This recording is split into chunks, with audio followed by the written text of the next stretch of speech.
கோவை மாவட்ட வர்த்தக சங்கம் சௌரிபாளையம் கிளை திறப்பு விழா மற்றும் உறுப்பினர் அட்டை வழங்கும் நிகழ்ச்சி. சிங்காநல்லூர் தொகுதி சட்டமன்ற உறுப்பினர் KR ஜெயராம் பங்கேற்பு.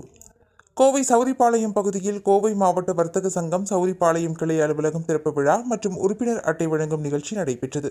புதிய கிளை அலுவலகத்தை கோவை மாவட்ட வர்த்தக சங்க தலைவர் சேவா ரத்னா டி முத்துப்பாண்டி ரிப்பன் வெட்டி திறந்து வைத்து சங்கம் சிறப்பாக செயல்பட கையெழுத்திட்டு கிளை தலைவர் நூருல் ஹக், செயலாளர் டாக்டர் உதயகுமார், பொருளாளர் சுடலைமணி ஆகியோருக்கு வாழ்த்துக்களை தெரிவித்தார். தொடர்ந்து பொதுச் செயலாளர் R. ரவிகிருஷ்ணன் சங்கக்கொடி ஏற்றி வைத்து இனிப்புகளை வழங்கினார்.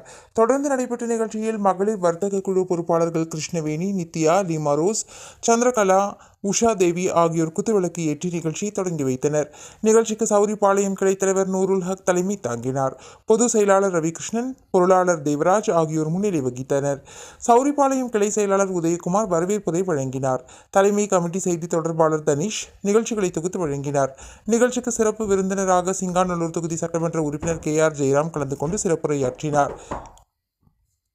தொடர்ந்து வர்த்தக சங்கத்தின் அடையாள உறுப்பினர் அட்டையை வழங்கினார்.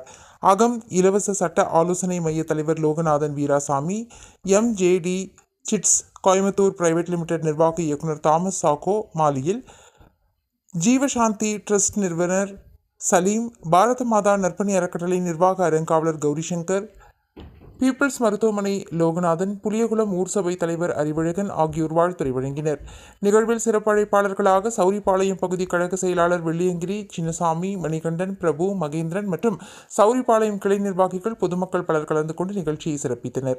விழாவினை ராமநாதபுரம் கிளை மற்றும் சிங்காநல்லூர் கிளை தலைவர்கள் ஆகியோர் ஒருங்கிணைத்தனர்.